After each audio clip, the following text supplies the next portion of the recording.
देख रहे हैं नेटवर्क 33 राजकुमार के साथ। दोस्तों, आज की कहानी में आगे बढ़ने से पहले अगर आपने अभी तक हमारा चैनल सब्सक्राइब नहीं किया है तो कर लें और साथ ही वीडियो को लाइक ज़रूर कर दें। तो चलिए बढ़ते हैं आज की भूतिया कहानी की ओर। दोस्तों, उस रात मेरी तबीयत ठीक नहीं थी। सुबह से अजीब सी हड़कन हो रही थी, साथ ही सर में हल्का फुल्का दर्द भी हो रहा था। मुझे लगा कि कुछ वक्त के बाद अपने आप ही मैं ठीक हो जाऊंगा, पर ऐसा नहीं हुआ। पर जब रात के 10 बजे मैंने गोमती एक्सप्रेस पकड़ी तो तब तक मेरे सर का दर्द काफ़ी ज़्यादा बढ़ गया। और तो भला हो मेरे दोस्त का, जिसने मुझे जबरन दवाई खरीद कर दे दी थी। इसलिए दर्द के बर्दाश्त से बाहर जाते ही मैंने वो दवाई खा ली और अपने ऊपर वाले बर्थ पर जाकर लेट गया। पर जैसे जैसे दर्द कम होता गया तो वैसे वैसे मैं गहरी नींद में जाता चला गया। और फिर जब मेरी आँख खुली तो मैंने देखा कि पूरी ट्रेन में अंधेरा पसरा हुआ है। फिर जब मैं ऊपर की सीट से नीचे झांका तो मैंने पाया कि वहाँ सिर्फ मेरे अलावा और कोई है ही नहीं। तभी मैं हड़बड़ाते हुए अपनी अपर बर्थ से नीचे उतरा और ट्रेन की खिड़की से बाहर देखा तो मैंने पाया कि वहाँ और भी कई ट्रेनें खड़ी हैं। मैंने फौरन ही अपना बैग उठाया और ट्रेन से उतरने के लिए बोगी के गेट के पास गया। और जब गेट खोलने की कोशिश की तो मैंने पाया कि वो गेट लॉक है, जिस वजह से मैं अगली बोगी में चला गया, इस उम्मीद में कि अगली बोगी का तो दरवाज़ा खुला होगा। पर ऐसा नहीं था, अगली बोगी का दरवाज़ा भी बंद था। यहाँ तक कि उसकी अगली 5 बोगियों का दरवाज़ा भी पूरी तरह से लॉक था। ऐसे में मेरा ध्यान ट्रेन की उस इमरजेंसी खिड़कियों पर गया जिससे बाहर निकला जा सकता था। उस खिड़की का ध्यान आते ही मैंने फौरन ही वो इमरजेंसी वाली खिड़की खोज ली और वो खिड़की खोलकर सबसे पहले मैंने अपना बैग बाहर फेंका। और फिर जब मैंने उस खिड़की से बाहर निकलने के लिए अपने पैर बाहर निकाले थे कि तभी मुझे लगा कि पीछे से कोई मुझे वापस बोगी के अंदर खींच रहा है। इससे पहले मैं कुछ समझ पाता कि तभी मुझे उस अनजान ताकत ने मुझे एक झटके से बोगी के अंदर खींच लिया और मैं उस झटके के साथ ही बोगी के फर्श पर बहुत जोर से आकर गिरा, जिसके चलते कुछ देर के लिए मेरा माथा चकरा गया। कर कुछ देर के बाद जब मुझे चक्कर से निजात मिला तो तब जाकर मुझे डर का एहसास हुआ। पर मैंने बिना वक्त गवाए फिर से उस खिड़की से बाहर निकलने की कोशिश की। जब इस बार मैंने अपने पैर खिड़की से बाहर निकाले तो वैसे किसी ने मेरी गर्दन दबोच ली। गर्दन दबोचे और भींचे जाने के चलते मेरी सांसें अब उखड़ने लगी थी और मैं बुरी तरह से छटपटाने लगा, जैसे कि अभी मानो मैं दम तोड़ने वाला था। कि तभी किसी ने लाठी को ट्रेन के डिब्बे पर बजाते हुए कहा कि कोई गलती से रह तो नहीं गया डिब्बे में, कोई अगर है तो आवाज़ दे दो। उस आदमी के इतना कहते मुझे फिर से अंदर खींच लिया गया, पर इस बार मैं बेहोश हो गया। और फिर जब मुझे होश आया तो मैं ज़ोर से चीखते बोला कि मुझे बचा लो, मैं बोगी नंबर 9 में फंसा हूँ। मैंने कई बार ज़ोर ज़ोर से मदद के लिए आवाज़ लगाई, इस उम्मीद में कि वो आदमी जो कुछ देर पहले चेक कर रहा था कि कोई ट्रेन में रह तो नहीं गया है, उस तक मेरी आवाज़ पहुँच जाए और वो मेरी मदद कर दे। पर मेरी कई बार आवाज़ लगाने के बाद भी उस आदमी की तरफ से कोई जवाब ही नहीं आया। शायद उस तक मेरी आवाज़ ही नहीं पहुँच पा रही थी। वहीं अब तक के अनुभव से मैं इतना तो समझ गया था कि मैं खिड़की से निकलने की कोशिश करूंगा तो वो अदृश्य शक्ति मुझे मार डालेगी। तो ऐसे में मुझे ट्रेन से बाहर निकलने का कोई दूसरा रास्ता तलाशना होगा या फिर सुबह होने का वेट करना होगा ताकि कोई आकर ट्रेन के दरवाजे को खोल दे। पर क्या तब तक मैं जिंदा बचूंगा? क्योंकि मुझे ये भी अच्छे से मालूम था कि ट्रेन में जो भी नकारात्मक शक्ति है वो मुझे सुबह का सूरज तो देखने नहीं देगी। अभी मैं यही सब सोच ही रहा था कि तभी फिर से मुझे बाहर से किसी ने आवाज़ देते हुए कहा कि जो कोई भी अंदर ट्रेन में फंसा है, अगर वो जिंदा है तो मेरी बात ध्यान से सुने और वैसा ही करे जो मैं कहूँ। सबसे पहले S6 की बोगी में पहुँचे, जिसके बर्थ संख्या 42 पर एक छोटी बच्ची सोती हुई मिलेगी। उस लड़की को बिना जगाए उठाकर S6 से S2 में लेकर आओ और इस बात का ध्यान रहे कि उस बच्ची की नींद टूटनी नहीं चाहिए। अगर बच्ची उठ गई तो वो उठते ही रोने लगेगी और जैसी वो रोई तो वैसी उसकी माँ वहाँ पहुँच जाएगी और फिर मैं कुछ नहीं कर पाऊँगा। इतना बोलकर वो आदमी अपनी लाठी ज़मीन पर घसीटते हुए बोगी नंबर S6 की तरफ बढ़ने लगा। चूंकि मैं अभी बोगी संख्या 9 में था तो मुझे 2 बोगी पीछे जाना था। उस आदमी की बात सुनते ही मैं बोगी संख्या 6 की तरफ बढ़ने लगा। अभी मैं अपनी बोगी से निकलकर बोगी नंबर 8 में दाखिल हुआ था कि तभी मेरे पूरे शरीर में ऐंठन होने लगी। मेरे घुटने अब मेरे शरीर का भार उठा नहीं पा रहे थे, जिसके चलते मैं अपने घुटनों के बल पर चलने पर मजबूर हो गया। फिर जैसे तैसे मैं आगे अभी बढ़ ही रहा था कि तभी किसी ने मेरे सिर के बाल पकड़े और खींचने लगा। इससे पहले मैं अपने बालों को उसके पकड़ से छुड़ा पाता कि उसने मेरा सर ट्रेन के फर्श पर इतनी जोर से दे मारा कि मेरी नाक टूट गई और उसमें से खून बहने लगा। और फिर मैं वहीं दर्द से छटपटाने लगा। फिर मैंने आसपास नजरें घुमाई तो मुझे कोई भी नजर ही नहीं आया। दिल की धड़कनें पहले ही जोरों से चल रही थी और साथ ही दर्द और डर दोनों ही काबू से बाहर होते जा रहे थे। पर मैं किसी तरह आगे बढ़ता रहा और जैसी बोगी संख्या 7 में मैं दाखिल हुआ तो वैसे ही मेरा दर्द बंद हो गया और मेरे घुटने जो पिछली बोगी में काम नहीं कर रहे थे अब वो नॉर्मल हो गए थे। फिर क्या था, मैं तेजी से भागा और उस बोगी को पार करते हुए बोगी संख्या 6 में दाखिल हो गया, जहां बर्थ संख्या 42 पर एक छोटी सी बच्ची सोती हुई दिखी। और उस बच्ची पर नजर पड़ते ही मैंने उसे बड़े ध्यान से अपनी गोद में उठाया।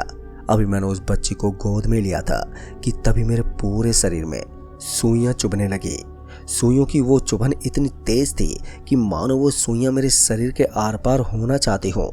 खैर किसी तरह मैंने अपने दर्द पर काबू किया और जैसे मुझे उस आदमी ने ट्रेन के बाहर से आवाज देते हुए कहा कि दरवाजा खुल गया है और जल्दी से बच्ची के साथ नीचे उतर जाओ, तो उसके ये कहते ही मैं बोगी के दरवाजे पर पहुंचा जो सच में खुली हुई थी। मैं फौरन उस बच्ची के साथ नीचे उतर गया। ट्रेन से नीचे उतरते ही मैं उस बच्ची के साथ नीचे गिर पड़ा और फिर जब मुझे होश आया तो वहाँ बहुत से रेलवे कर्मचारी मुझे घेरे हुए खड़े थे। मैं अभी भी पूरी तरह से घायल था, जिसके चलते उन रेलवे कर्मचारियों ने मुझे अस्पताल पहुंचा दिया। फिर बाद में मुझे मालूम चला कि मैं रेलवे यार्ड में फंस गया था। दरअसल वो रेलवे यार्ड एक भूतिया रेलवे यार्ड है। वो तो मेरी किस्मत अच्छी थी कि मैं बच गया, पर वो आदमी जो मुझे ट्रेन के बाहर से मेरी मदद की थी उसका कुछ भी पता नहीं चला कि आखिर वो कौन था। तो दोस्तों इस कहानी में बस इतना ही। तो चलिए बढ़ते हैं आज की दूसरी भूतिया कहानी की ओर। दोस्तों मैं रात के सन्नाटे में अपने ट्रक को NH4 पर दौड़ाए जा रहा था। घड़ी में रात के उस वक्त 2 बज चुके थे और चारों तरफ सन्नाटा पसरा हुआ था। लेकिन उस वक्त सड़क के किनारे खड़े पेड़ों की छायाएं हेडलाइट की रोशनी में डरावनी आकृतियां बना रही थी। वहां की हवा में भी बहुत ठंडक थी और कोहरा भी धीरे धीरे सड़क पर छाने लगा था।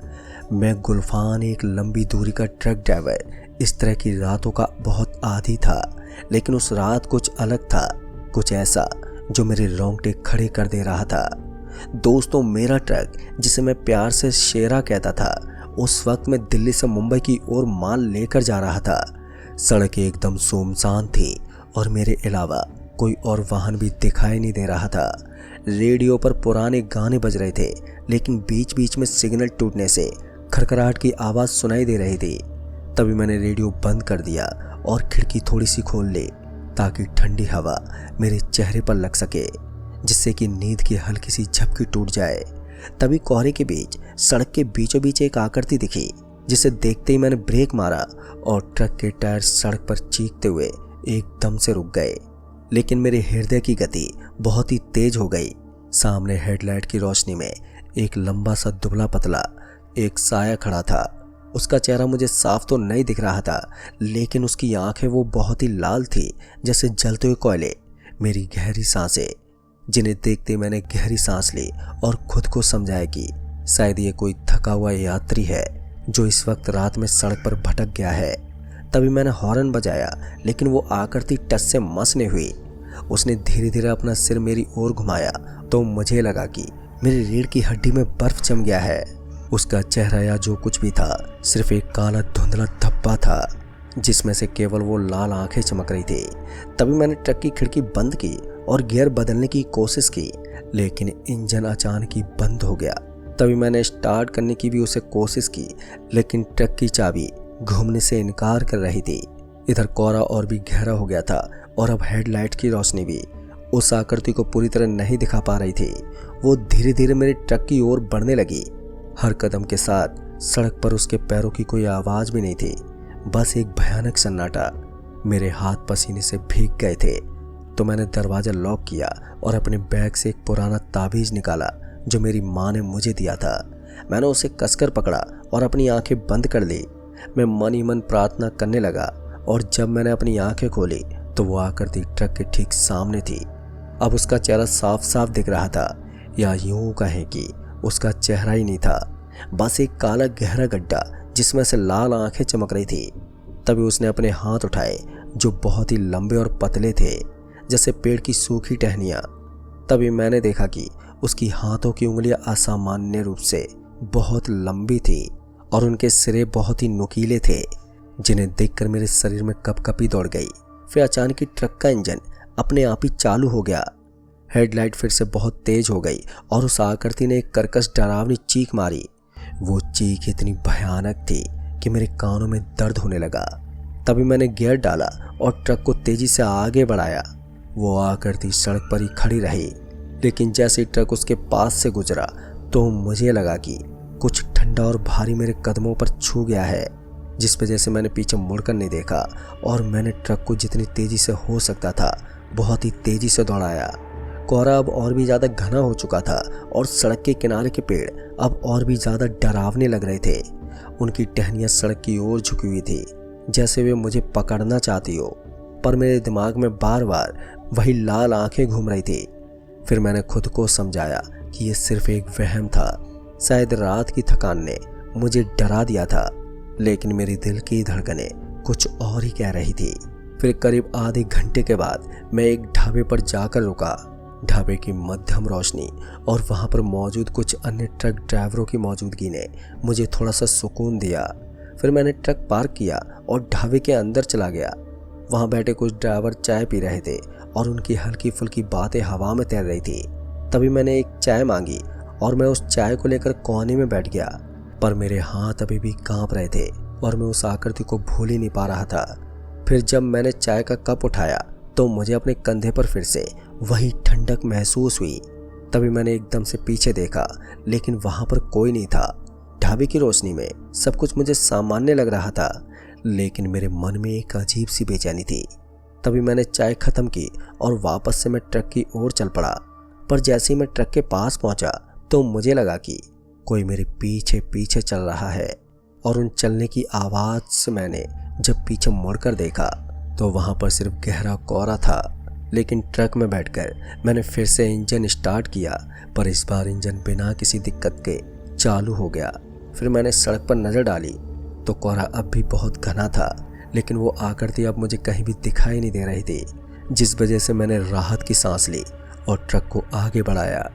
लेकिन कुछ ही किलोमीटर बाद मुझे फिर से वही एहसास हुआ कि सड़क के किनारे पेड़ों की छाया में मुझे फिर से वही लाल आंखें दिखाई देने लगी, पर इस बार वे सड़क पर नहीं बल्कि सड़क के किनारे पेड़ों के बीच चमक रही थी। तभी मैंने ट्रक की स्पीड बढ़ा दी और मेरे दिमाग में अब सिर्फ एक ही ख्याल था कि जल्द से जल्द इस सड़क से बाहर निकल जाना। लेकिन जितना मैं ट्रक को तेज चलाता उतना ही कोहरा घना होता चला जाता। सड़क अब पूरी तरह से कोहरे में डूब चुकी थी और हेडलाइट की रोशनी भी बेकार हो रही थी। तभी अचानक ही ट्रक का इंजन फिर से बंद हो गया। फिर मैंने चाबी घुमाई, लेकिन इसका कोई फायदा ही नहीं हुआ।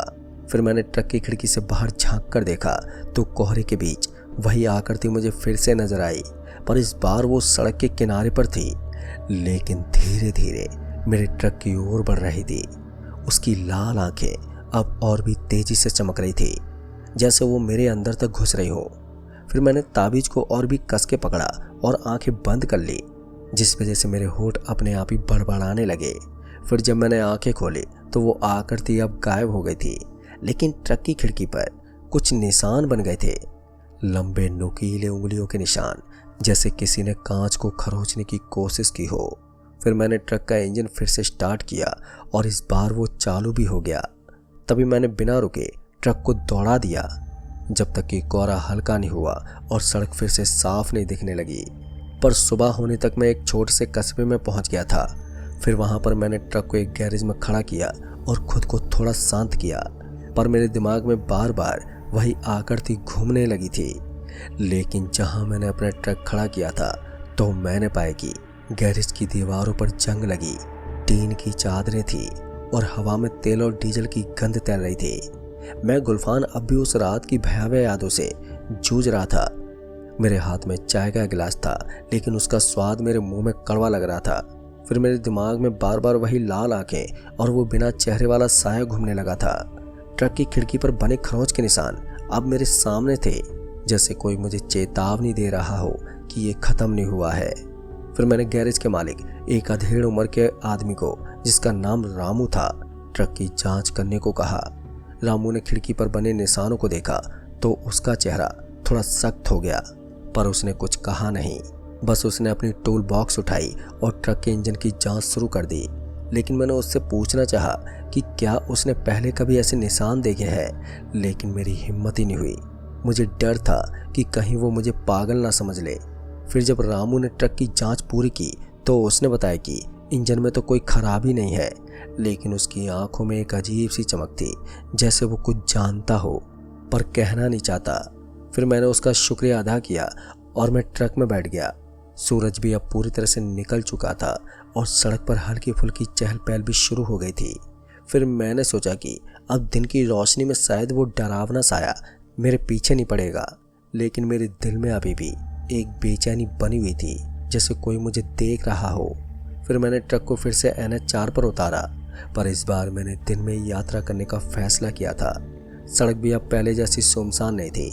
कुछ कारें, मोटरसाइकिलें और अन्य ट्रक भी मुझे दिखाई दे रहे थे, लेकिन मेरे मन में वो रात की घटना बार बार घूम रही थी।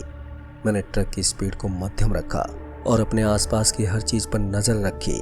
सड़क के किनारे के पेड़ अब उतने डरावने भी नहीं लग रहे थे, लेकिन उनकी छाया अभी भी मेरे मन में एक अजीब सा डर पैदा कर रही थी। फिर कुछ घंटों की ड्राइविंग के बाद मैं एक और ढाबे पर रुका। ये ढाबा पिछले वाले ढाबे से बड़ा था और वहाँ पर कुछ स्थानीय लोग और ट्रक ड्राइवर खाना खा रहे थे। फिर मैंने एक प्लेट दाल रोटी मंगवाई और एक कोने में बैठ गया। मेरे बगल में एक पुरानी दीवार थी जिस पर कुछ अखबारों की कटिंग्स चिपकी हुई थी।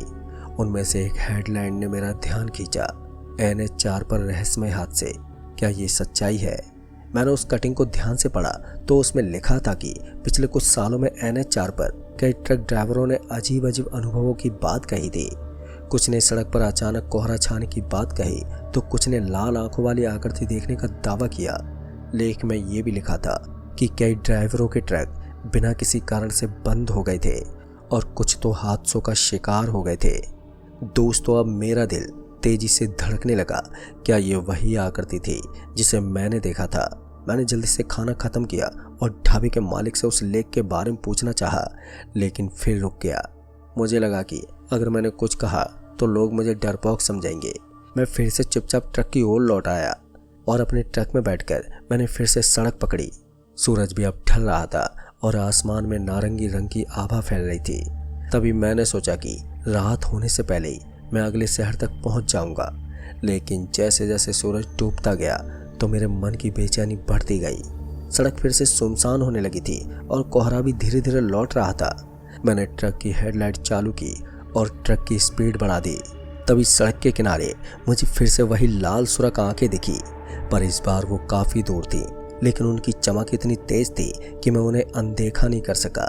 मैंने ट्रक को और भी तेज किया, लेकिन कुछ ही पलों बाद इंजन फिर से बंद हो गया। फिर मैंने चाबी घुमाई, लेकिन फिर से कोई फायदा नहीं हुआ।